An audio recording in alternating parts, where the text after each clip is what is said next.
nosotros pendientes desde acá. Ah, muchísimas gracias al auditorio. Permítanme envío la presentación que me la están solicitando por Teams. Bueno, puede compartir pantalla, perfecto. Em, bueno, es un honor para mí presentarme ante ustedes, tener la oportunidad. Agradezco a todos los eh, personas que de algún modo me han permitido este espacio, al director Cristian, al profesor Juan Ballén, que es quien dirige la Semillero de Investigación de Inflexiones Tecnológicas, y ante todo la, la virtud del profesor Jorge Antonio de permitirme también estar aquí con esta invitación. Em, ok, me dicen si ven o no la presentación, me dicen si es visible para ustedes. Sí, sí se está viendo. Perfecto, perfecto. También un saludo especial a Giselle Huerta Gracia, sí, una persona que me ha enseñado la duplicidad y la fenomenología del dolor de algún modo y cómo muestra y nos altera de algún modo nuestra manera de ver el mundo, revelando lo esencial, importante. Voy a ser muy sucinto respecto a lo que voy a presentar. Inicialmente quisiera, pues no voy a leer como tal las cosas que están en la pantalla, sino que pasaré a exponer como tal mi presentación desde el punto de vista fenomenológico. Am, Antes que nada, quisiera establecer que la fenomenología de la que parte Martin Heidegger es una fenomenología ontológica que plantea de algún modo la manera en que se dan los modos de vida. Esto de algún modo muestra o permite determinar que estamos atados a una visión en la que no ininterrumpidamente naturalizamos las cosas hasta que no chocamos con precisamente la enfermedad o el dolor. ¿Por qué Víctor Frank? Porque es un autor que estuvo en un campo de concentración y nos plantea de algún modo que necesitamos de algún modo de un sentido que nos abra la condición, que nos permita ver más allá de aquello que cotidianamente percibimos. Le escribe precisamente este libro, El hombre en busca de sentido, en donde plantea que el hombre puntualmente debe tener un sentido para poder asumir el sufrimiento que siga, muy de la mano de como tal. Entonces, dice la ponencia, en nuestra sociedad el dolor se ha encasillado en una posición dicotómica entre el cuerpo y lo psicológico, planteando así un conducto que nos permite reducir el pensamiento del dolor a lo moderno y a la medicina. Y es a partir de aquí que surge como necesaria abondar, propiciar eh, una lectura distinta a este dualismo entre el cuerpo y la mente. Para este fenómeno, Heidegger, desde la posición de la reducción ontológica, nos muestra los modos de ser y cómo lo comprendemos. La fenomenología del ser y el tiempo permite revocar la preocupación de un pensar de manera eh, quizás escindida y nos permite ir hacia la naturalidad del ser en el mundo, que implica un estar con, un estar en el mundo. En el parágrafo 18, el Dasein precisamente tiene que establecer de algún modo dos aspectos importantes. Número uno, que muchas veces nos damos con el ser útiles como tal, pero cuando algo falla como tal, cuando el martillo falla, nos damos cuenta que lastimosamente implica un montón de relaciones que no veíamos antes. Es precisamente esta ontología que busca dejar de lado lo originario, lo originario busca de algún modo dejar de lado todo lo contingente para ahondar en la cuestión de la practicidad existencial. Entonces, He aquí la cuestión. Hay un ocultamiento del fenómeno del dolor, como lo vemos en las sociedades. Pues se trata de una constante idea del cuerpo desde la psicología y no un fenómeno existencial. Eh, no nos permite abordar y vincular de algún modo que cuando nos duele hay una burla precisamente de esa dicotomía entre el cuerpo y la mente. Estas formas, este dolor, esta situación, nos interpela, nos obliga a corresponder, nos obliga a que algo nos importe. El dolor tiene el énfasis en el estar y en el ser. El dolor me muestra la precariedad, la fragilidad, la finitud y la conciencia de mi ser. Este carácter de conciencia me permite observar un modo distinto al habitual de significar las cosas y el encontrar su importancia más primacía. Dice Rodríguez, el enfoque médico tradicional prima la categoría de sensación, así en donde se tiende al dolor como sensación desagradable o dañina, que tiene una causa y esta se identifica como con la estimulación de terminaciones nerviosas sensoriales. De manera que los aspectos existenciales anteriormente descritos del ser corporal quedan excluidos, como ya se ha explicado la constitución de los fenómenos ontológicos del ser, eh, conciernen, interpelan, ponen delante, corresponden. El dolor, pues, nos permite revelar la verdad del ser. Nos saca de lo cotidiano y hace que cuando lo encontremos hallemos el vacío de la estructura antropológica que profundiza la reafirmación de la economía. El dolor rompe la habitualidad, despliega un espacio que establece la posibilidad de pensar de nuevo, el pensar desde el dolor, desde lo indisponible, desde las reglas de la economía, desde las relaciones, que aquello que plantea el relacionarse con lo disponible. El dolor de algún modo muestra la totalidad, relaciona con la totalidad. El dolor, de algún modo, permite poner presente una situación existencial y hace énfasis en cómo, de algún modo, el ser humano se atiene a un aspecto de constante referencia en el dolor. Cuando nos duele algo, no importa dónde estemos, no importa en qué lugar nos hallemos, nos conecta invariablemente con ese presente perpetuo. El dolor presupone una ruptura, un rompimiento del pensar, que deja abierto lo distinto a lo disponible. Nos desgarra en el pensar, nos produce como una voluntad que vivimos, nos identifica a superar la diferencia. El sujeto, quien está en el dolor, se conecta consigo mismo y de algún modo es inhóspito, como lo decía la profesora.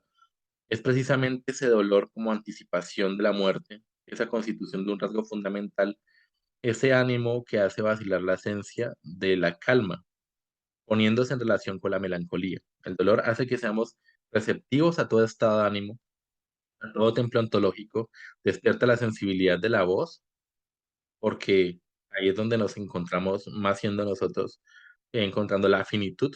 El dolor nos quiebra en una manera de arrojarnos a la situación. El dolor nos conforma como mundo en una perspectiva que se permite ver qué es lo verdadero, qué es lo vital, qué es el existir. El dolor como relacionamiento se revela como una función de lo contrario, como lo que es incapaz, en la que los vínculos inmersos en la indiferencia de la realidad ya son claves. Cuando nos duele algo, es precisamente que nos ponemos en cuenta de aquello que es importante. Nos conecta con sensibilidades y nos permite encontrarnos con otros. El dolor abre un espacio, vuelve posible un espacio que no teníamos. El dolor muestra la precariedad del mundo, el dolor nos pone de manifiesto la relación de la polaridad entre el dolor físico y el sufrimiento. Y sin embargo, el dolor es un continuum que pasa desapercibido en la contingencia humana y solo tomamos conciencia del dolor cuando sentimos placer. Pues cuando gozamos no olvidamos del dolor, pero el dolor es el trasfondo ontológico sobre el que se alza el esfuerzo humano, el padecer. El dolor se padece, pues solo en el dolor hay reflexión. Solo en el dolor se piensa en lo fallido, en lo insostenible y se pasa de lo psicológico al vivir, de aquello que duele como aquello que interpela con aquello que busca la calma o con aquello que oculta de algún modo el pensar la verdad. Desde Heidegger, este oculto orden de lo digital, de la reducción, de una renuncia a la sensación subjetiva, que se eluda de algún modo con esta concepción contemporánea de placer, es el dolor quien de algún modo reivindica el hablar como tal, el decir aquello que perdimos y aquello que somos, aquello que padecemos en relación con el mundo, y al mismo tiempo nos modifica y nos permite conocer como no veíamos y aún así no agota su significado. ¿Cuánto tiempo me queda? Disculpen.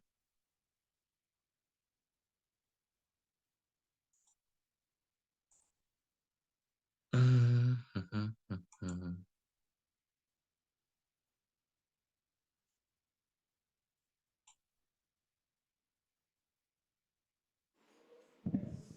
Bueno, te quedan 10 minutos. Te voy a decir cuando te falten 5 para que vayas concluyendo. ¿Oíste? Ah, ok, muchísimas gracias. Bien, en la analítica del Dasein, en el párrafo 18, eh, se enseñan que las expansiones son atendidas como una caracterización en cada resultado fundamental y que rompen con la estructura racional del separar la vivencia, la totalidad del mundo. De algún modo, cuando vemos en Heidegger que hay una diferencia entre lo anímico en cuanto a vivencia, en cuanto a patos, nos damos cuenta que el dolor no es solamente una posición que altera la psiquis, sino que es un estado que pone de frente una situación y nos pone precisamente con lo preteórico, al relacionarnos con lo que descubrimos, eh, de algún modo la forma de vivir de esa reflexiva eh, nos permite entender que se rompe con la estructura racional al separar la vivencia y la totalidad del mundo. Y ese desocultamiento es un asunto como fenómeno de dolor que se aborda al saltar de algún modo aquello que nosotros estamos como en situación y no en causalidad. Em, ¿De qué manera nos permite el fenómeno ontológico del dolor significar, por ejemplo, los modos de las distintas formas? Cuando nos duele algo, nos pone en situación. Cuando nos duele algo, nos corresponde a que algo nos importe o nos deje importar. Cuando nos duele algo, ese énfasis está en el estar y en el ser. El dolor muestra de algún modo o dibuja esa conciencia que me permite observar un modo distinto habitual de significar las cosas y una manera de encontrar su importancia más primaria. Eh, Cerrando entonces como tal con la exposición, creo que uno de los aspectos más fundamentales es entender que el dolor de algún modo nos hace humanos. ¿De qué manera nos hace humanos? Pues precisamente nos permite romper con esta cuestión cerrada de la psicología tradicional y nos sitúa precisamente en lo existencial, en donde de algún modo podemos comprender ese modo de ser y romper de algún modo con esa temática metodológica que nos plantea la OMS, como un dolor que simplemente está circunscrito a un discurso médico. El dolor de algún modo también nos permite redescubrir aquello que nos importa, aquello que realmente pasa, aquello que realmente significa. El dolor también nos permite establecer qué es aquello que permite encontrar lo indisponible. Solo cuando enfermamos o cuando tenemos dolor, encontramos aquello que resulta valioso, eso que es inhóspito para el propio cuerpo. El dolor de algún modo nos permite ver una existencia auténtica, un modo de ser que es indiferente, que solamente hay una relación del propio ser, del sí mismo. Es en esta posición en la que comprendo o establezco que desde la ontología, la analítica y la interpretación de Martin Heidegger, se es posible encontrar que revela una manera originaria de establecer aquello que estaba oculto y aquello que siempre reviste los distintos modos cada vez que nos acercamos a esta misma experiencia. De algún modo, el dolor muestra la manera de un modo de ser, pero que no agota y que en cada dolor encontramos una lectura del sí mismo, del cómo nos encontramos, del cómo nos relacionamos y de aquello que nos permite escuchar aquello que implica nuestra identidad. Pues cuando nos duele algo, entramos en relación con el mundo. Cuando nos duele algo, establecemos que escuchar ese dolor permite romper con características reductivistas de otros métodos que establecen que de algún modo lo que duele no pertenece solamente a la conciencia o al cuerpo, sino que establece la manera en cómo las relaciones cambian y nos permiten observar desde una perspectiva que permite encontrar las dificultades de aquello que realmente somos, la fragilidad, la finitud y aquello que nos revela toda la manera en que finalmente nos encontramos inhóspitos en el mundo. Te quedan 5 minutos, ¿oíste? Vale, perfecto. Muchísimas gracias, profe. Em, para cerrar entonces y hacer como un importante aspecto, sí me interesa recordar que la manera en la que disponemos del dolor quiebra precisamente el concepto del humano y lo permite replantearlo, permite de algún modo encontrar las piezas claves de una intuición que se resiste precisamente a una experiencia reductivista de seguridades, que permite de algún modo conectar con las sensibilidades que encontramos en los otros. Les agradezco muchísimo.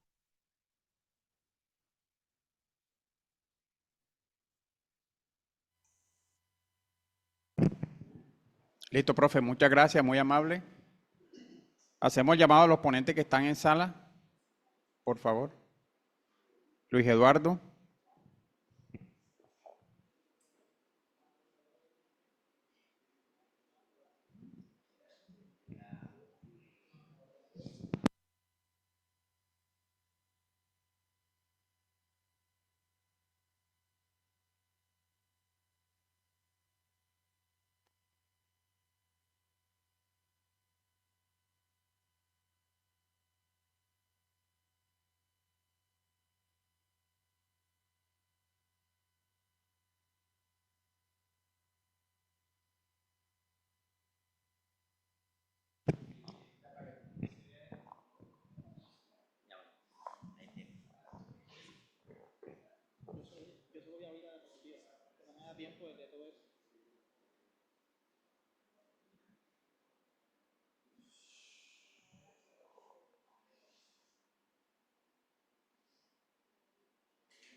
Bueno, buenos días.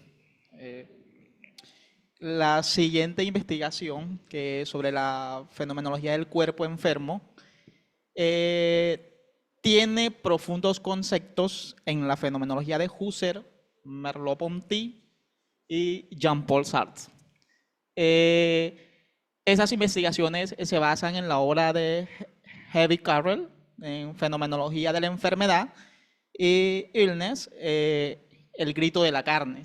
También entonces van a ver cómo conceptos tan abstractos como lo son de Edmund Husserl, Merleau-Ponty, que uno tiene la dificultad incluso de leerlos, sino que en esta nueva interpretación de la fenomenología de la enfermedad, ustedes puedan hacer investigación y puedan ver cómo estos conceptos les sirven a ustedes metodológicamente y pueden hacer que usted dice, estoy haciendo algo con lo que estoy aprendiendo, que es como la dificultad que uno encuentra cuando habla de temas tan abstractos en filosofía. Listo. ¿Por qué utilizar la fenomenología para estudiar la enfermedad? Que son uno de los capítulos centrales de la autora, que se centra en las afecciones graves. La enfermedad, el dolor, el sentimiento de la muerte, son de utilidad grande para la filosofía y para nosotros mismos, porque no solo del asombro, como antiguamente se cree que uno se aprende a filosofar del asombro, también el sentimiento de la finitud y de la enfermedad y del temor a morir y de un gran dolor puede insertarme en esos conceptos tan existenciales y profundos de la vida, en el que yo puedo crear un sentimiento filosóficamente nuevo. Y qué mayor pues, profundidad que encontrar en esos conceptos en autores como Husserl y Jean-Paul Sartre, en el fenómeno. Pero el fenómeno es aquello que yo no puedo comprender, porque uno cuando le dicen es el fenómeno, uno se asusta, pero bueno, ¿qué es el fenómeno? Es el extraño, es el desfigurado, es lo que no comprendo. El fenómeno es aquello que escapa a una comprensión. De ahí que les invito, yo encontré en Husserl, ¿sí? Cuando fui docente de Husserl en esta universidad, cómo comprender la suspensión del juicio. La suspensión del juicio en Husserl es la suspensión de las creencias, pero uno dice, bueno, pero ¿cómo me suspendo? En lógica hay tres conceptos para entenderla. Es la formación de conceptos, la formación de juicios, se me escapa, conceptos, juicios y razonamiento. Adivine cuál se abstrae Husserl. Se abstrae del juicio, queda con el concepto y con el razonamiento. El razonamiento es aquello que yo puedo extraer absolutamente de mi razón y de dividir las cosas en cuanto sea posible. Ya creo que se acuerdan de Descartes, cuando decía que para estudiar las cosas, dividamos las cosas en cuanto sea posible, y cuando habla por ahí de hazlo por Descartes, hazlo utilizando el método de Descartes. ¿Sí? Entonces, ¿qué hay? ¿Por qué interesa a la enfermedad? En la división de conceptos y en la división de cosas y fenómenos se va a centrar la fenomenología de la enfermedad a esos mismos conceptos. Entonces voy a decir, oye, hay la enfermedad como concepto y hay la enfermedad como fenómeno. Así como disease y illness, enfermedad y la experiencia de estar enfermo. ¿Qué es lo que le preocupa a la fenomenología de la enfermedad? Oye, ¿qué es estar enfermo? ¿Qué es sentirse enfermo? Entonces, de ahí van a retomar ustedes esos conceptos de Husserl. Y pues un breve repaso de qué es la fenomenología, qué es el enfoque fenomenológico y del método descriptivo. Es un método descriptivo dado la esencia de la filosofía de las ciencias sociales, en la cual me va a decir no solo cuáles son mis implicaciones personales, existenciales, sino también sociales, y cómo esa construcción tenemos la idea de mundo. La idea de mundo es todo aquello que nosotros tenemos por experiencia y en las que tenemos esas vivencias de nómeno y de fenómeno. En otras palabras, los que la cosa son, los que yo comprendo de ella, de cómo me relaciono con ella y cómo nos relacionamos con los demás, lejos del tomismo atómico de Wittgenstein. Entonces, ¿dónde se apoya la fenomenología de la enfermedad? En el concepto de fenomenología y de corporeidad que Husserl introduce en Ideas 2, de que no solo tenemos un cuerpo como concepto, un cuerpo como carne, sino también una experiencia de vivir dentro de él, o en concepto de Jean-Luc Nancy, el extraño. Cuando nos preguntamos quién es ese que se pregunta, quién es ese el que le duele, quién es ese el que se interroga, soy diferente de mi cuerpo, soy diferente de esto que soy.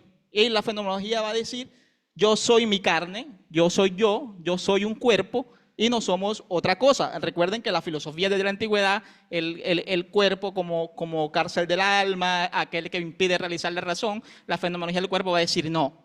Nosotros somos y absolutamente un cuerpo, por decirlo de cierta manera, aterriza que somos un cuerpo, pero no somos un cuerpo feliz que va interpretando el mundo, sino que también lo sufre, y lo sufre de diferentes formas, existencialmente, materialmente, económicamente, ¿sí? Un cuerpo que sufre, pero que también se enferma. Pero ¿qué es la enfermedad? ¿Y qué es el estar enfermo? Entonces es ahí donde se habla de la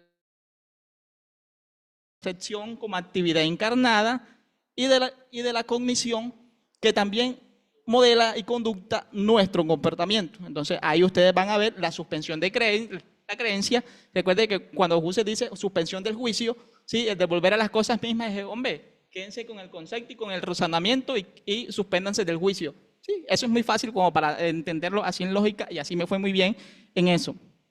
Entonces, para ir El enfoque fenomenológico en la enfermedad se basa en esto, en el método descriptivo de cómo se presenta y de quién se le presenta, y que cuando hablamos de enfermedad no solo hablamos como si la enfermedad fuera una sola, sino que mis dolencias y las de ustedes y mis sentimientos internos son tan diferentes en cada uno de nosotros. Y si usamos un método, es decir, la enfermedad es la afección del cuerpo o son los órganos que me están, es decirlo así, cuando siento que mi cuerpo me traiciona, también nacen unos conceptos existenciales que va a aportar la fenomenología de la enfermedad. Pero entonces, estaremos traicionando a Husserl. Recuerda que en Husserl todo lo que tenga que ver con psicologismo, con biología, sí, que en la antigüedad que uno dice, hombre, si tú lo que estás haciendo es un...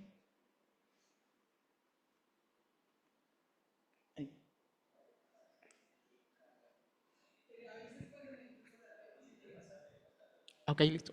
Ah, sí, sí. Sí, sí, sigue, profa. Siguiente.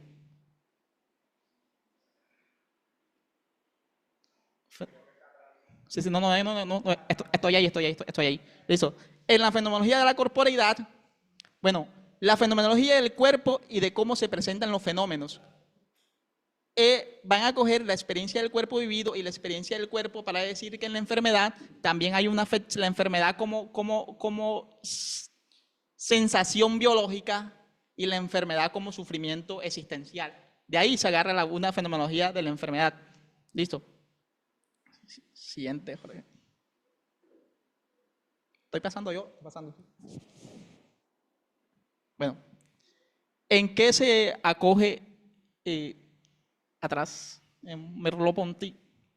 De ahí. Bueno, el concepto del cuerpo como origen de todos los espacios es un concepto cogido de Merleau-Ponty, ¿sí? El cuerpo como espacio, el cuerpo como mundo, ¿sí? El cuerpo es la primera constitución del mundo y de la relación que yo tengo con todas las demás cosas. Y la percepción como subjetividad, pero recuerden que cuando hablan de subjetividad no estamos hablando solo de un sujeto interno, sino que la realidad depende de la interpretación que yo tengo de él. Así que tampoco le teman al concepto de subjetividad. Y del cuerpo sujeto, que es una tercera vía a esa concepción cartesiana de que el cuerpo y yo estamos separados. Siguiente diapositiva. Es que no veo. No. Estoy en la 10. Bueno, de pies, claro, ¿cómo no? Atrás.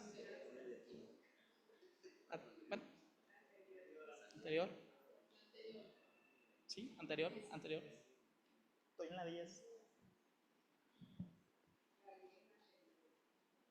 Bueno, que queden. Quédate. Yo te digo cuando cambiemos. Bueno, en una revisión literaria de la fenomenología de la enfermedad, recuerden que lo que estoy haciendo es una introducción, no exponiendo la verdad sobre la fenomenología de la enfermedad, vamos a encontrar a conceptos existenciales que ustedes pueden aplicar en fenomenología que nacen a partir de la revisión literaria de la enfermedad.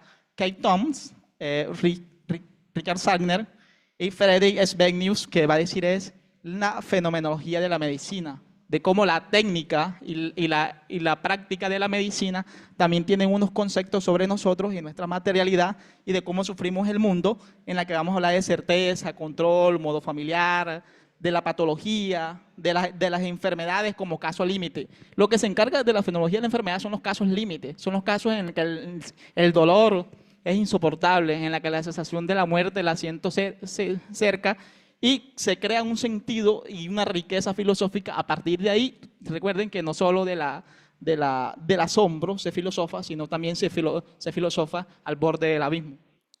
Siguiente.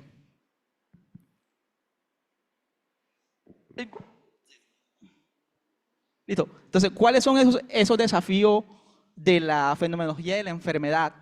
La fenomenología de la enfermedad no solo describe del cómo sufre el cuerpo, de cómo sufre la persona y su entorno, todo esto, sino que va a ver los aportes del cuidado, ¿sí? del cuidador, del psicólogo, del trabajador social, de la enfermera, del paramédico, ¿sí? Del cuidador de geriátrico, sino que todos esos van a decir, en la medida en que se practique, hay un éxito o no del tratamiento de esa enfermedad. El modo de cómo se practique, el modo en cómo se hace la defensa, tiene un impacto en la persona que se está sufriendo una enfermedad.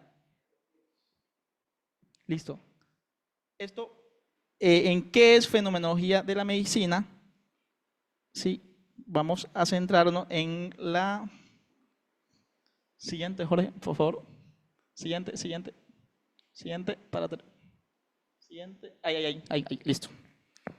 Ahí la fenomenología de la medicina, bueno, fenomenología de la medicina, hay un libro de Jane Dock que dice Postfenomenología y Tecnociencia, que se los recomiendo pues, para que aquellos que quieran ver cómo esos conceptos tradicionales de la fenomenología dura, de Husserl, Merleau-Ponty, Sartre, ¿sí? y de todo esto del ciclo de Friburgo y del círculo de Königsberg, se convierten en nuestra era en conceptos que son aplicables a conceptos reales, a prácticas reales, a proyectos sociales y cosas que ustedes pueden tener. Entonces, la fenomenología de la medicina se va a centrar en el concepto de corporeidad, en la que no solo, porque en la medicina experimental de Claude Bernard, luego de que la filosofía se convierta en anatomía y la anatomía se convierte en medicina, el problema mente-cuerpo todavía percibe. Solo me interesa el enfermo en cuanto a su afección, pero no en cuanto a su personalidad, en cuanto lo sufre, en cuanto a su sufrimiento,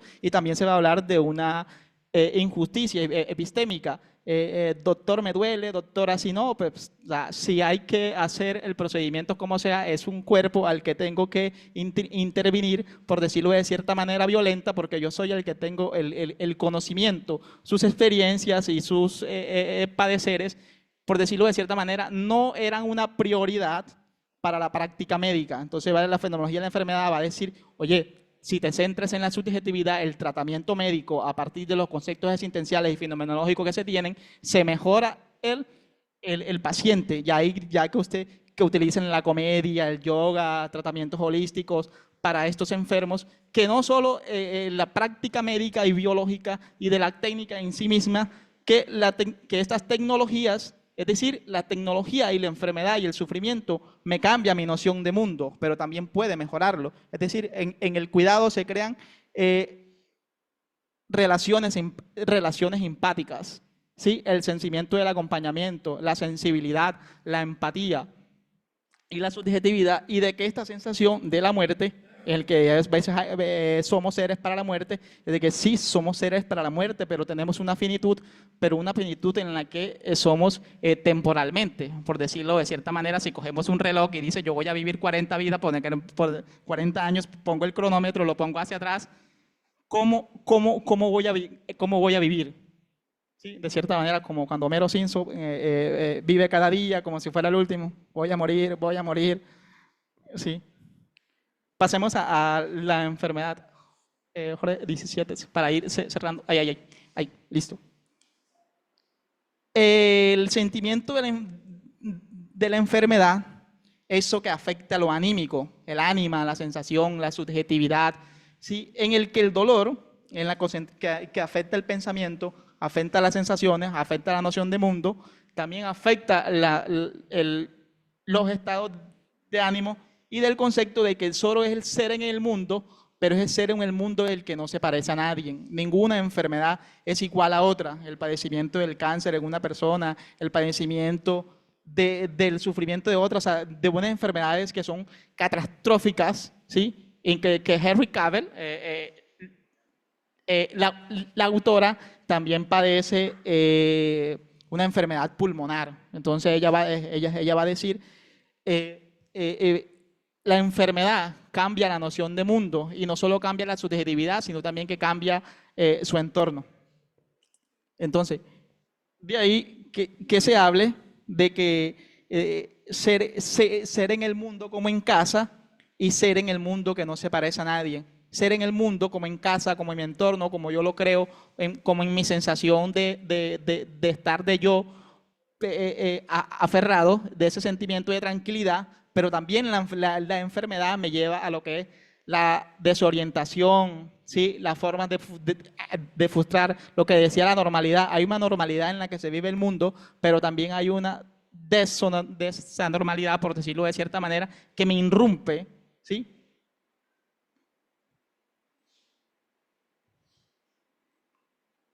Eh,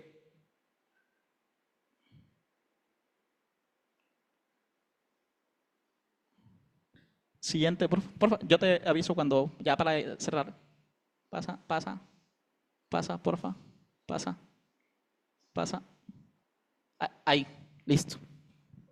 Esto es de la fenomenología de la enfermedad y del cuerpo enfermo, es en donde los autores han llegado a estos 4 conceptos en el que va a decir, en la enfermedad hay una pérdida de la integridad. ¿Cómo abordo yo la pérdida de la integridad desde la filosofía y no solo de la medicina cuando dejo de ser un sujeto, cuando dejo de ser un yo y paso a ser un paciente, un total extraño para alguien que no conoce? ¿Sí? Las experiencias espaciales, todo lo que disfrutaba anteriormente, todo como me relaciono con las cosas, cambia absolutamente porque ya también he perdido eso. Las relaciones sociales, pues también, aparte que se fortalece, también hay una apatía o, por decirlo así, cierto prejuicio de cómo tratar al enfermo, de cómo me relaciono con los demás, pero también de cómo me relaciono a mí mismo y cómo me ven como enfermo.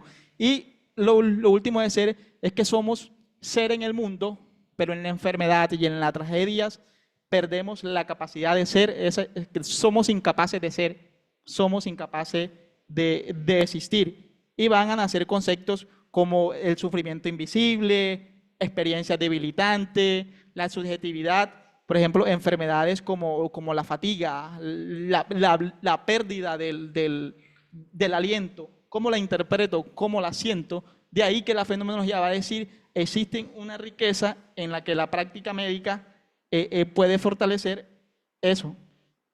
Jorge, por favor, la última, ya para cerrar, es esta. En las 2 últimas, puedes concentrarte, por favor.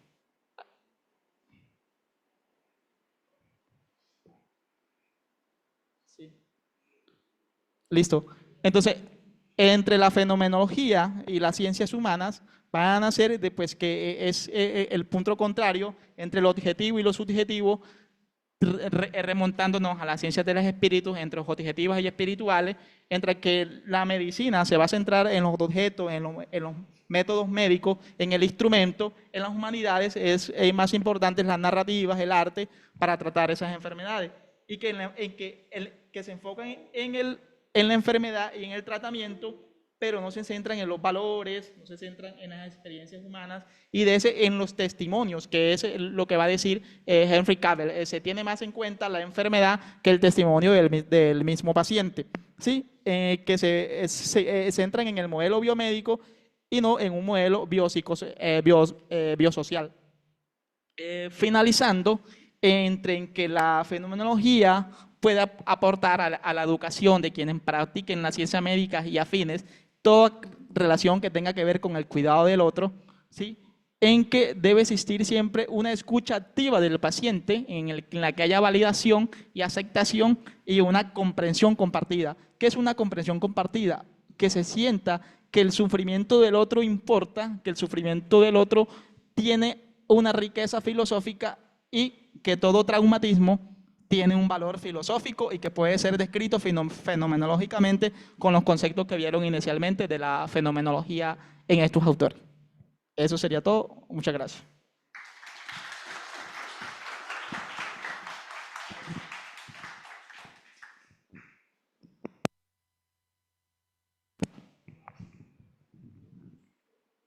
Bueno, agradecemos al profesor Luis Eduardo Contreras. Seguimos con Nicolás Salinas, por favor.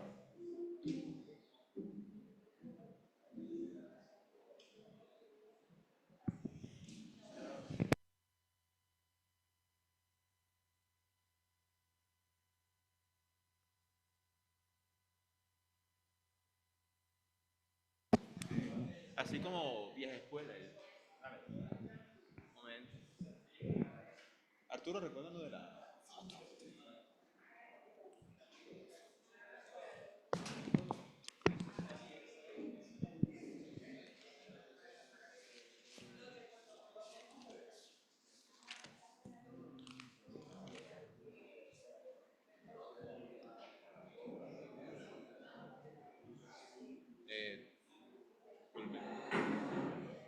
Disculpe, ya puedo...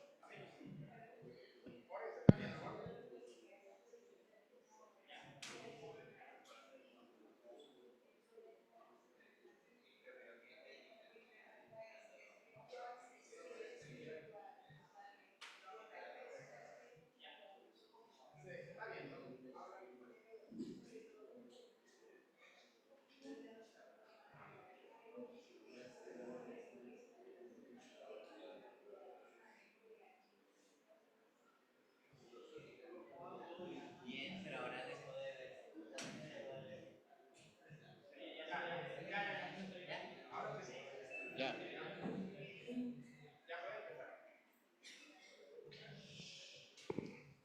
Muy buenos días, un placer estar acá con ustedes compartiendo nuevamente. Y digo bueno nuevamente porque en otras ocasiones también he tenido el placer de estar acá compartiendo diversos trabajos. Precisamente el título de mi ponencia se llama Vulnerabilidad y Resiliencia, una interpretación filosófica a partir de Roxana Bayasu. Bueno, en mi caso no tengo presentación, soy más como de la vieja escuela. Bueno, no tengo nada en contra de las presentaciones son geniales, así que son diversos estilos solamente, diferentes estilos, nada más. Bueno, precisamente un comentario introductorio pequeño sobre la autora, sobre Roxana Bayasu. Resulta que Roxana Bayasu eh, se enfoca especialmente en lo que es fenomenología y filosofía de la salud mental y precisamente se ha enfocado en la resiliencia, pero desde una óptica fenomenológica. Eso es lo que queremos desarrollar precisamente en la ponencia de hoy. También fue muy cercana y es muy cercana a Carel, que también la mencionó el ponente que me precedió, así como también con Pamela Anderson, filósofa que también escribió sobre ética y vulnerabilidad. Bueno, Anderson falleció de un cáncer de pulmón. ¿Por qué lo menciono? Porque precisamente no es solo filosofar sobre la enfermedad, sino filosofar sobre la enfermedad cuando se está enfermo. Entonces, le imprime algo diferente. Bueno, voy a comenzar. Introducción. Sé que cuento con una hora, perdón, 15 minutos.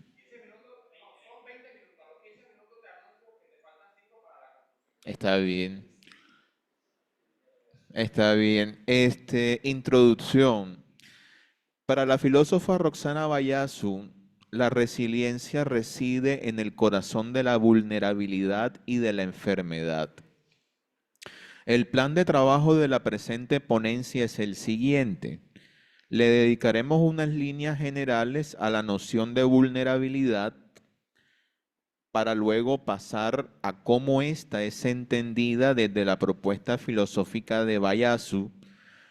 Lo mismo haremos con la noción de resiliencia. En primer lugar, la presentaremos de acuerdo con la psicología y el psicoanálisis y luego daremos paso a cómo dicha noción es conceptualizada por nuestra autora. Ella la entiende como resiliencia existencial. Ahora bien, por fuera de texto aclaro algo. Ella habla en un artículo de capítulo del libro de 2021, ella dice, voy a presentar la resiliencia en términos existenciales, lo dice de esa manera. ¿Por qué la aclaración? Porque en psicología, especialmente autores como Wong, hablan de una resiliencia existencial dentro de unos 10 tipos de resiliencia que la psicología ha estudiado. Entonces, por eso la aclaración es pertinente. De esta forma comprenderemos la opinión que hemos compartido al principio. Repito, la resiliencia reside en el corazón de la vulnerabilidad y de la enfermedad. Yo considero importante hablar de resiliencia debido a que es una noción sobre la cual llueven críticas. Por ejemplo, el libro de Diego Fusaro, Odio la resiliencia, de reciente aparición, es una crítica muy interesante sobre esta noción y cómo ha sido empleada en nuestras sociedades contemporáneas. Entonces pienso, no es que sea una defensa, pero sí es presentarla desde una óptica fenomenológica. Muy bien. 1. En la noción de vulnerabilidad toma lugar un encuentro entre las ciencias y disciplinas de la salud, las humanidades, así como el arte y la literatura. Para Rafael Fayós, comillas, decimos que el hombre es un ser vulnerable por ser susceptible de recibir daño o perjuicio, qué pena, física o moralmente. Cierro comillas. De acuerdo con Fayós, no solamente somos vulnerables al comienzo de nuestra vida o cuando se aproxima el final de esta, sino que también somos vulnerables durante la, comillas, extensión temporal de la misma, es decir, de nuestra vida. Para concluir con las opiniones de este autor, la vulnerabilidad revela que, cito, el hombre carece de recursos propios para alcanzar la plenitud humana a la que aspira. Fin de cita. Dicho esto, se abre la posibilidad de reflexionar sobre la relación entre vulnerabilidad, dependencia e interdependencia, relación que no vamos a desarrollar en esta ponencia. 2. La propuesta filosófica de Bayasu, basándome en un artículo de 2020 llamada Vulnerabilidad, Apertura y Resiliencia, consiste en un abordaje, dicho en sus palabras, fenomenológico ontológico de la vulnerabilidad. Ella plantea que la vulnerabilidad es un aspecto esencial de nuestra naturaleza finita, dicho por ella en sus palabras. La pertinencia de este abordaje radica en que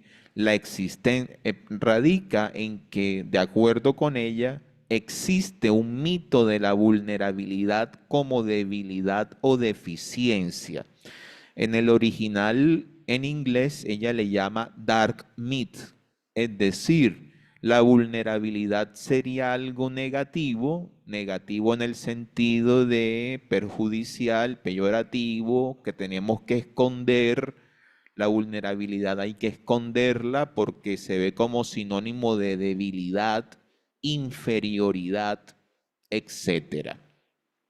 Una de las implicaciones de este mito sería la de volver la vulnerabilidad, abro comillas, una barrera entre dos mundos sociales, en el cual se aísla y marginaliza a los heridos, también los vulnerables. Fin de cita. Debe decirse que no solo se trataría de los heridos, sino también de grupos específicos tales como los adultos mayores, las mujeres, las víctimas de acoso, además de las personas con enfermedades crónicas. Frente a este mito, la autora busca oponer una forma distinta de comprensión de la vulnerabilidad, la cual es vista como apertura. Ahora bien, en palabras de ella, esta apertura no se entiende solamente como exposición a ser herido, sino también como transformación y cambio a través de la resiliencia. Ampliando lo anterior, la apertura que estamos tratando sería una apertura que debe entenderse de forma tripartita y, por supuesto, hay una inspiración heideggeriana en esto. Esto me sorprende porque, abro paréntesis, fuera de la ponencia, a menudo cuando se habla de fenomenología de la enfermedad, uno ve recursos a Merleau-Ponty, por ejemplo, Carel cita bastante a Merleau-Ponty, Sartre, pero no Heidegger. Y Bayasu, digamos, toma su camino es por Heidegger. Claro, lo interpreta con ciertas licencias. No voy a criticarle eso. Pero continuando acá, entonces la vulnerabilidad entendida como apertura debería entenderse a partir de lo siguiente. Tendríamos una apertura, primero que todo, que es al mundo,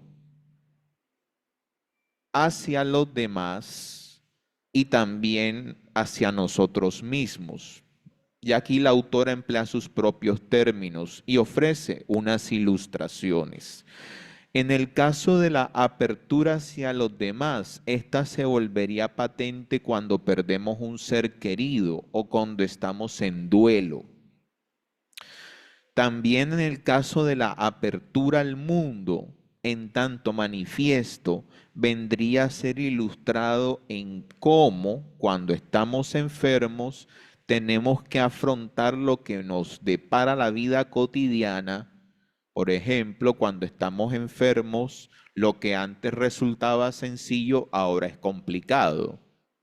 En el caso, por ejemplo, incluso de condiciones más graves, desplazarse se vuelve realmente complicado. Bueno, continúo. Y por último, habría una apertura hacia nosotros mismos, la cual tomaría lugar cuando nos extraviamos y nos encontramos a nosotros mismos en la enfermedad mental o en la propia transformación posibilitada por la resiliencia. Bayasu precisamente menciona que en otras fenomenologías de la enfermedad se echa en falta abordar las llamadas enfermedades mentales. Por ejemplo, Carel se enfoca en las enfermedades crónicas, pero harían falta las enfermedades mentales. Por eso Bayasu se inspira no solamente en Carel, sino en Matthew Radcliffe, quien es el que nos ha legado conceptos como los sentimientos de ser, por ejemplo. Continúo. Tercero. Anteriormente señalamos que el interés de la autora era el de abordar fenomenológico, ontológicamente la vulnerabilidad, y esto lo realiza a través de los desarrollos de Martin Heidegger. Claro está, el Heidegger de Ser y Tiempo. Cuando Bayasu nos presenta la vulnerabilidad como apertura, ya puede darse cuenta de la influencia heideggeriana. La apertura, aperturidad o también el estado de abierto es lo que significa el ahí del Dasein, eso de acuerdo con el filósofo chileno Jorge Acevedo. Heidegger, en una carta dirigida a John Buffret, citada por el mismo Acevedo, precisa: Dasein es una palabra clave de mi pensamiento. También da lugar a graves errores de interpretación. Dasein no significa para mí, heme ahí, sino por el contrario, si puedo decirlo en un francés quizás imposible, ser el ahí.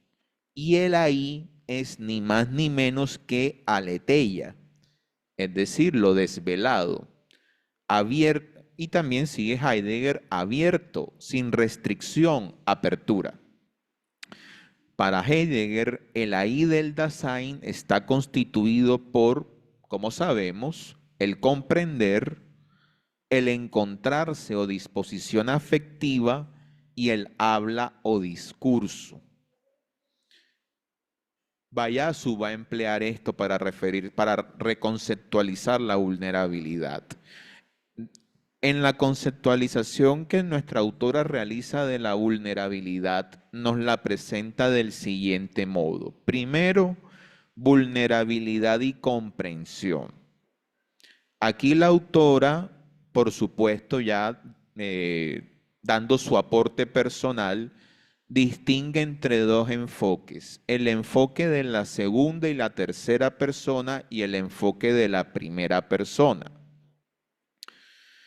En el enfoque de la segunda y de la tercera persona encontraríamos lo que es la ignorancia activa. ¿Qué es la ignorancia activa? Relacionado con el llamado mito de la vulnerabilidad como deficiencia, la ignorancia activa es: sé que no sé, pero no me importa o no me interesa saber sobre la vulnerabilidad del otro.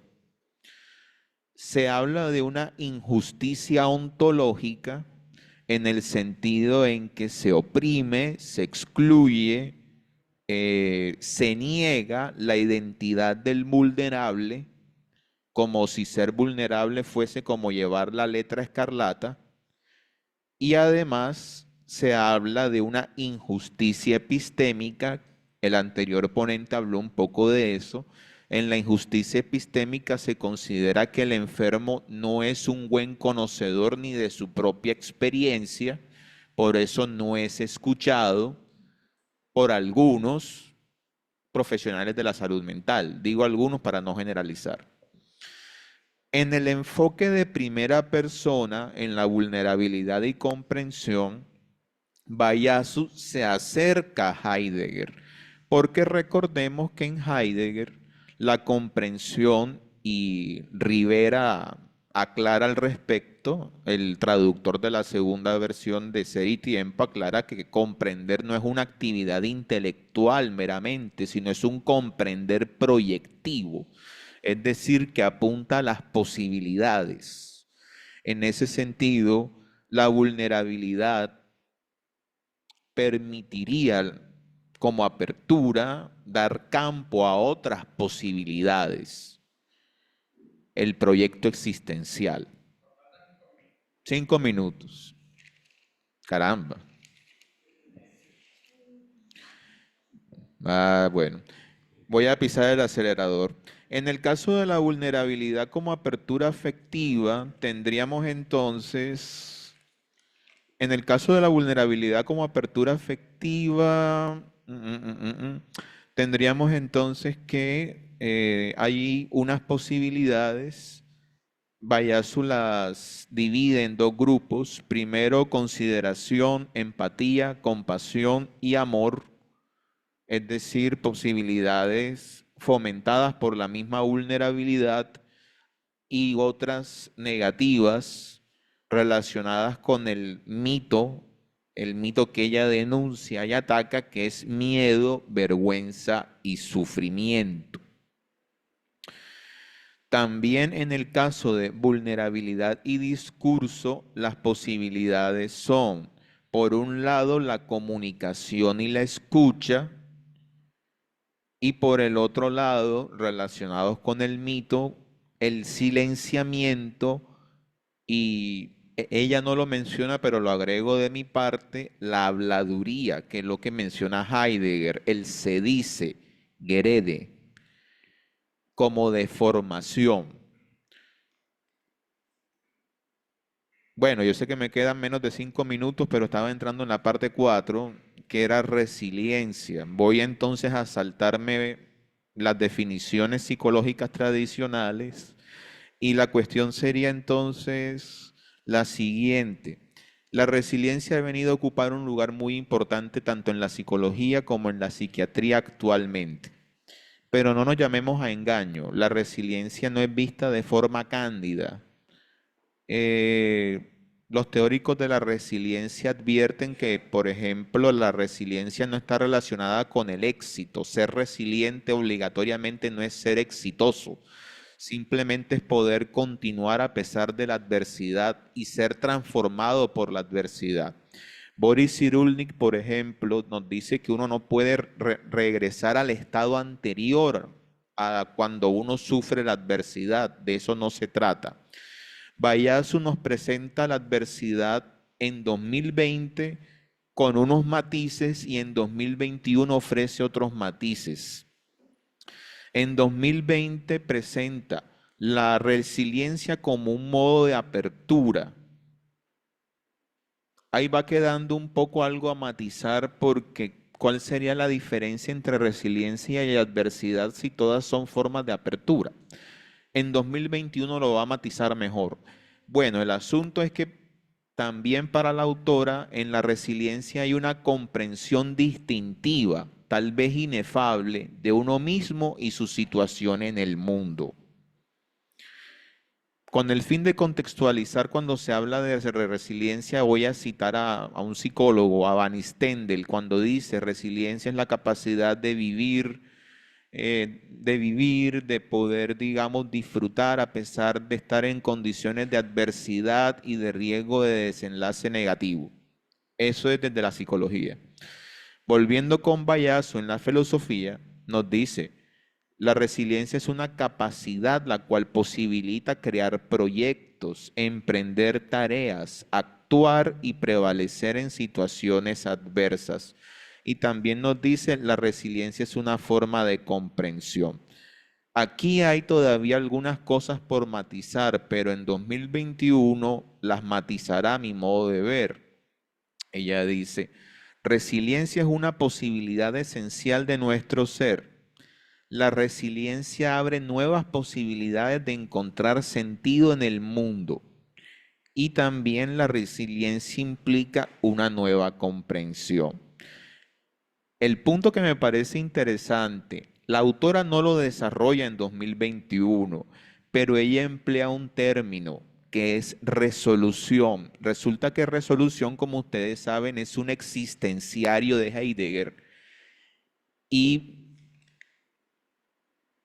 permítanme esta cita, por favor.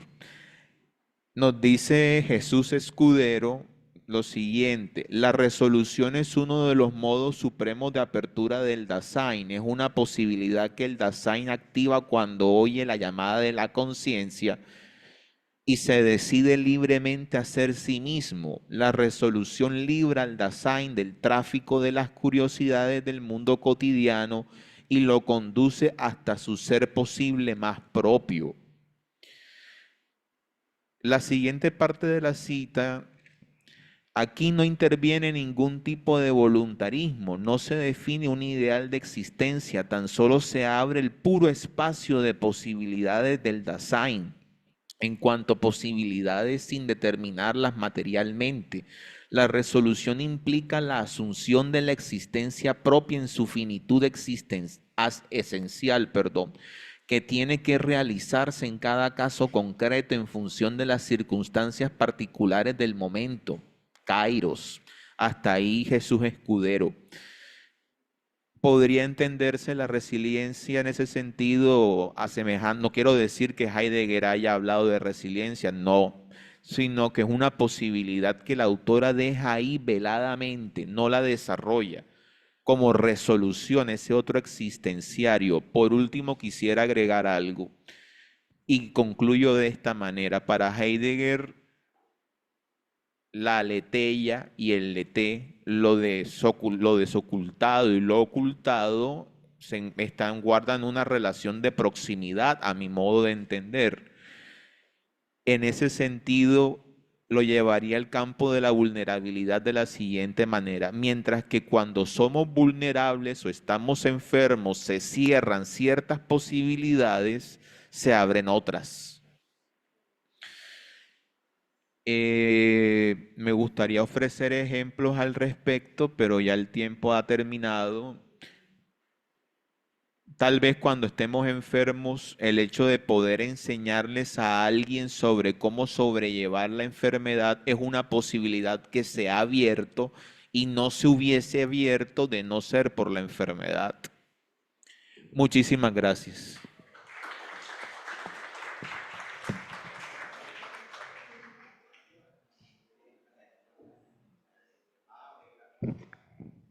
Bien, vamos a pasar a la ronda de preguntas.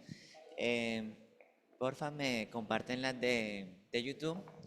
Tenemos 20 minutos, ¿cierto? Entonces, la idea es que... eh,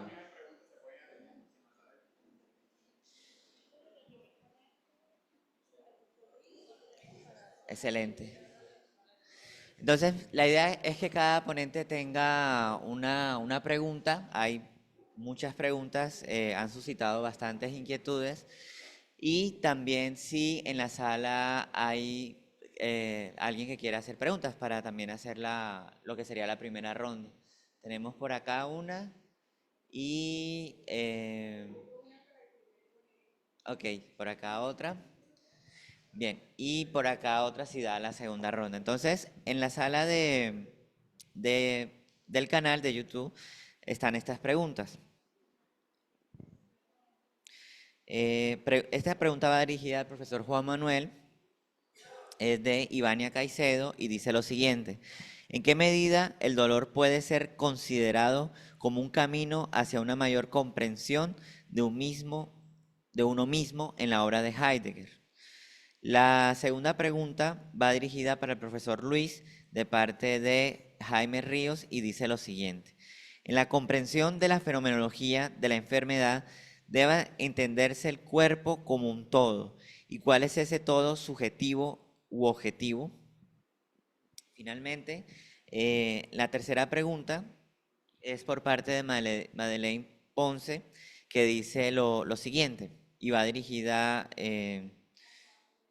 bueno, pero aquí se repetiría, entonces esta la dejamos para la segunda ronda si nos da tiempo.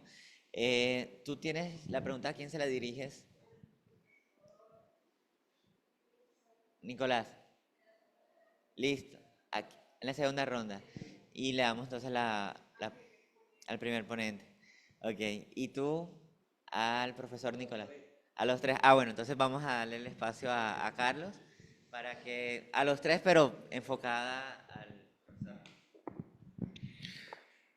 Muy buenos días, excelentes disertaciones.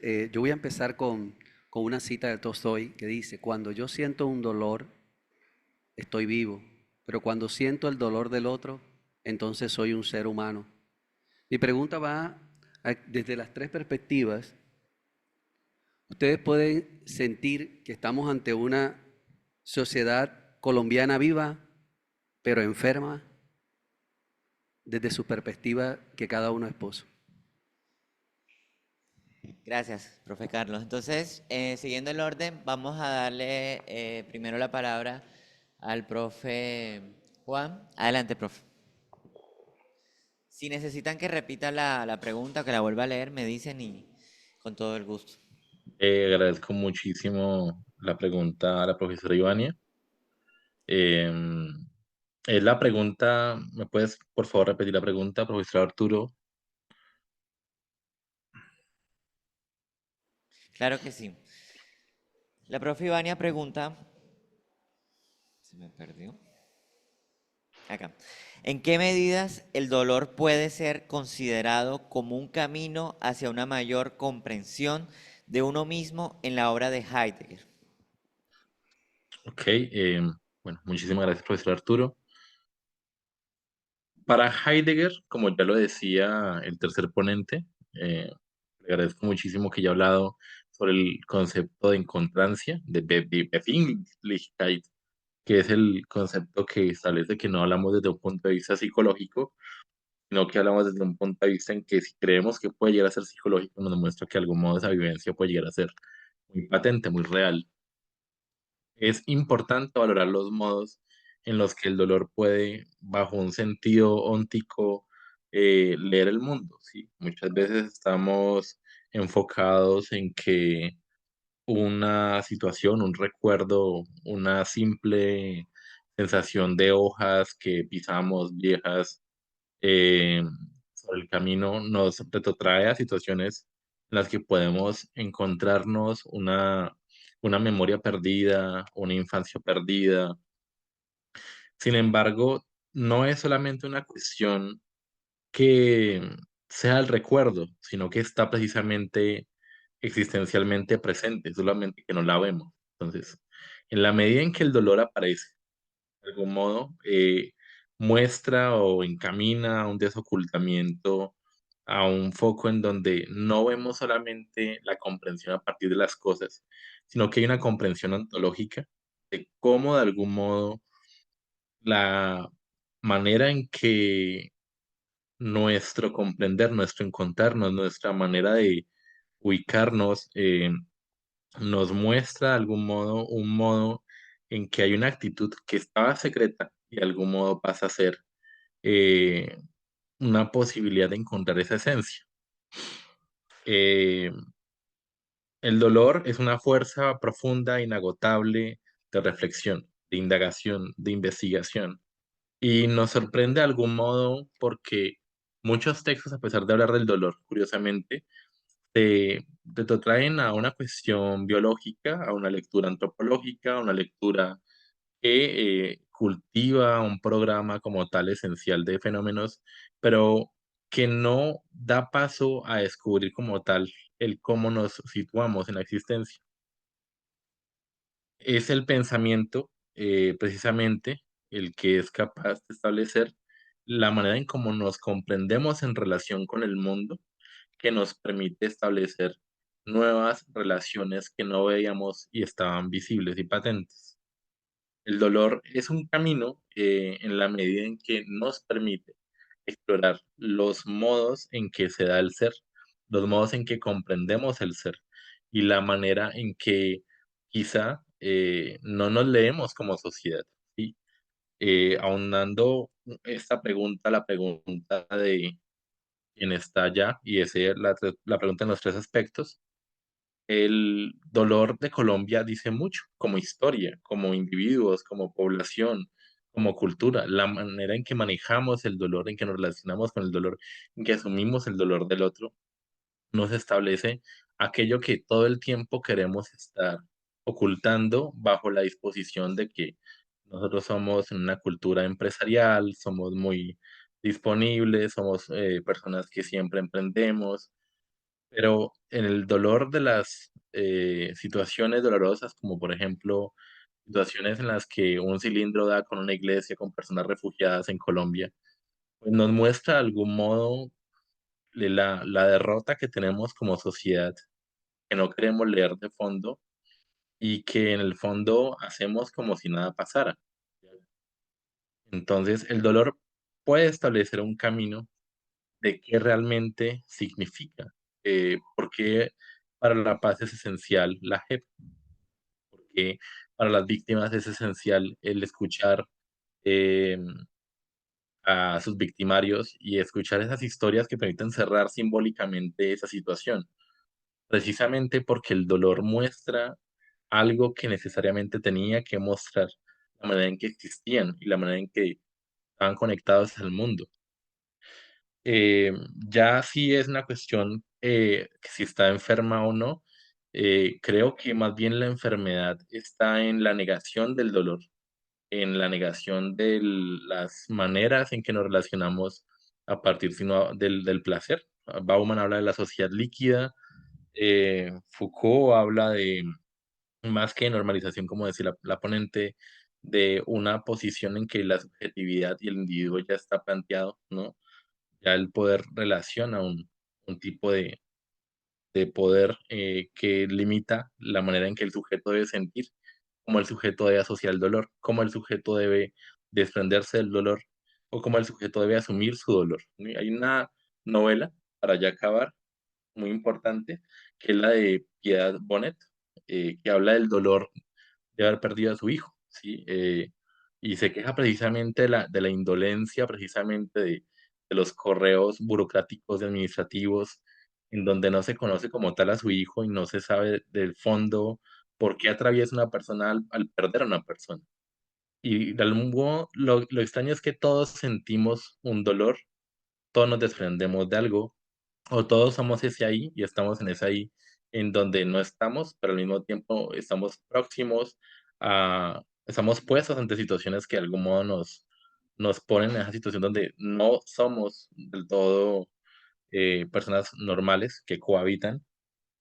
Y ese señalar de algún modo las distintas maneras en las que podemos hacer patentes los prejuicios que tenemos y encontrar qué prejuicios moldean nuestra manera de sentir el dolor, para de algún modo entrar desde un punto de vista ontológico, hermenéutico, en dejar solamente hablar ese dolor y a partir de ese dolor encontrar aquello que nos permite entrar en diálogo con aquello que no estaba del todo puesto ante nosotros, lo que es con lo que sí vivíamos, creo que de algún modo abre las posibilidades de establecer nuevos caminos de cómo relacionarnos. Te agradezco muchísimo la pregunta.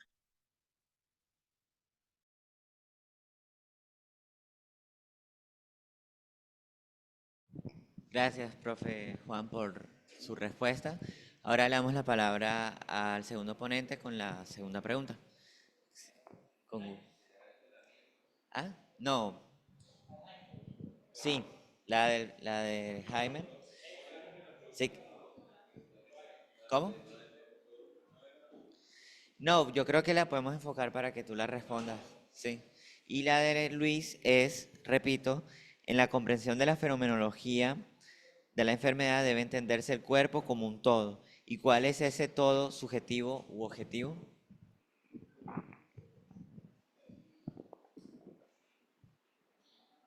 Bueno, yo creo que la pregunta debe ser, en la fenomenología de la enfermedad, ¿cómo se comprende el cuerpo? ¿Qué es lo objetivo y qué es lo subjetivo? Hasta ahí la entiendo. Entonces, ¿qué es el cuerpo objetivo en fenomenología? Tiene que ver con todo lo biológico y todos nuestros actos sinestésicos y kinestésicos, que hay percepciones que se pueden captar pues, materialmente, pero hay otras que se entienden idealmente. Es decir, yo puedo sentir la sensación del toque, pero por ejemplo, cuando me dicen número uno, ¿cómo es ese tipo de sensación que yo tengo? ¿Sí? También entonces tiene que ver cómo se siente, por ejemplo, la depresión, cómo se siente la angustia, cómo se siente la falta de aire a nivel pues, personal. Entonces, ¿qué es el yo objetivo? Eso es el yo material, es el yo de las ciencias empíricas. ¿Qué es el sujeto? Toda aquella comprensión que se tenga de uno mismo y de la humanidad sí, o que compone a nivel subjetivo, que tiene que ver una con descripciones empíricas y descripciones cualitativas. ¿Listo? En eso se comprende la fenomenología de la enfermedad. Gracias, profesor. Bueno, ahora le damos la palabra al profesor Nicolás. ¿Necesita que se le repita la pregunta o la recuerda?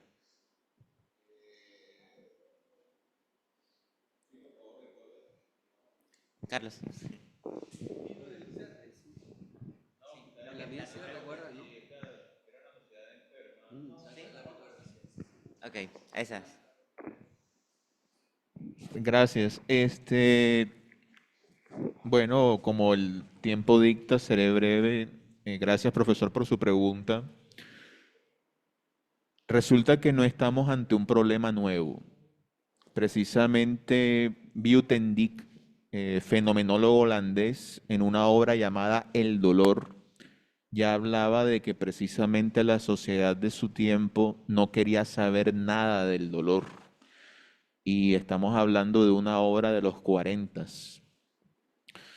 Eh, llama la atención eso precisamente. Por ejemplo, Daniel Inenariti en un texto sobre la fragilidad hace mención de que, bueno, según su lectura para los antiguos griegos, el sufrimiento era visto como algo transformador y encontramos muestra de ello en las tragedias griegas. Pero nosotros, en este caso, hijos de nuestra época, parece que ya no queremos saber nada del dolor. Entonces, no me atrevería, digamos, a diagnosticar nuestra sociedad colombiana como enferma, más bien apuntarle como a un mal generalizado, que es precisamente el hecho de querer como sacar el dolor de nuestras vidas, extirparlo, alejarlo. Por ejemplo, se habla a menudo de la llamada cultura del bienestar, el hecho de que ahora actualmente hayan proliferado prácticas que de por sí no tienen nada de reprobable, prácticas como meditación guiada, respiración, yoga. Es decir, está bien, pero el problema es que hubiese como cierto fanatismo por el bienestar, en el cual el dolor pareciera que es algo que tiene que evitarse a como dé lugar. Pero la cuestión sería, ¿qué ha sucedido para que esto sea así? ¿Por qué nos hemos vuelto tan cerrados ante la posibilidad del dolor? Es decir, el dolor abre otras posibilidades, sin que esto suponga una lectura instrumental. Entonces creo en eso. Yo creo que estaríamos ante algo ya de vieja data, me parece. Inclusive, no estoy muy seguro de esto, pero sí podría decirse que es como un síntoma de nuestro tiempo, no, ya de hace bastante tiempo. Nuestra intolerancia al dolor, del cual, como dije, queremos excluirlo, expulsarlo de nuestra vida, no queremos sentirlo. Entonces, eso es lo que quería precisamente responder ante eso. Y lo que se señala desde el ámbito filosófico, no solamente fenomenológico, es que el dolor hace parte radical, entiéndase radical como raíz de nuestra condición humana. Alguien que lo exploró bastante fue Víctor Frankl, por ejemplo. Muchas gracias. Gracias, profe. También al profe Luis, al profe Juan Manuel. Se nos... de- Vamos a una última para cerrar. Bueno, muchas gracias. Voy a presentar la pregunta, pero creo que la han respondido los tres y tiene mucho que ver con lo que Nicolás planteaba en esta última parte. Y exalto mucho eventos como este donde se ponga en la plataforma de manera clara la existencia del dolor como parte del ser humano, porque el dolor y la enfermedad, estamos de acuerdo con eso desde la psicología, yo soy psicóloga, en que hay una tendencia clara a negarlo, y que esa dicotomía entre cuerpo y mente hace que se haya proliferado y se haya exaltado y empoderado, y el modelo socioeconómico nos ayuda mucho a eso, a esa cultura de bienestar como negación de dolor. Ahora, desde ese punto de vista, mi pregunta tenía que ver, yo pertenezco a un grupo donde trabaja, hay una red latinoamericana de bienestar y felicidad, pero la tomamos de una manera diferente, comprendemos eso desde una manera diferente y por eso nos conectamos mucho con escenarios como este. La pregunta era, por lo menos desde la filosofía, entonces, ¿están ustedes de acuerdo o no en que se pueda comprender el tema del dolor y la felicidad y el bienestar como un continuo cotidiano y humano?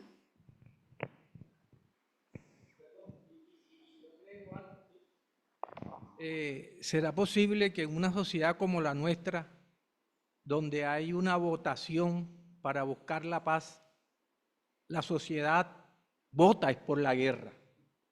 ¿Será que una sociedad que vote por la guerra no está ocultando no el dolor, sino el mal? O sea, que está más allá de una sociedad podrida. Bien, bueno, cualquiera de los tres ponentes que quiera responder. Este, muy bien, para su pregunta, profesora, bueno, responderé ¿cómo? Perdón. Astrid, ok, qué pena. También había una pregunta por allá al fondo de un estudiante. Sí,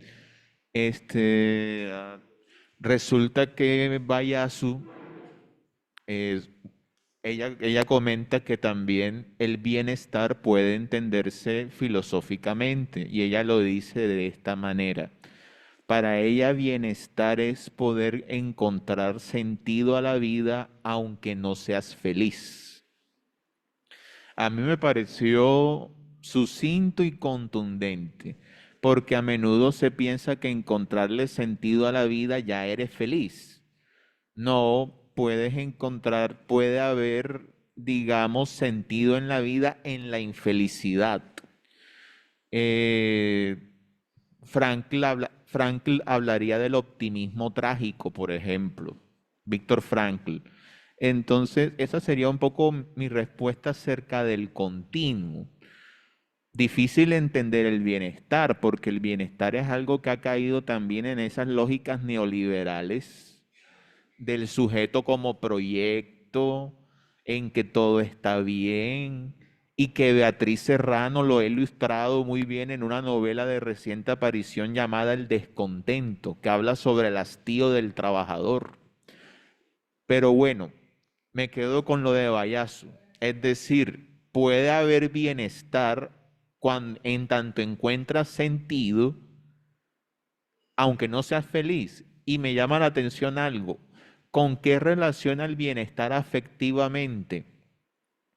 Con sentimientos familiares al regreso a casa. Muy interesante eso, el regreso a casa, la familiaridad, la proximidad. ¿Y dónde está lo interesante de esta lectura? En que no te deifica la felicidad,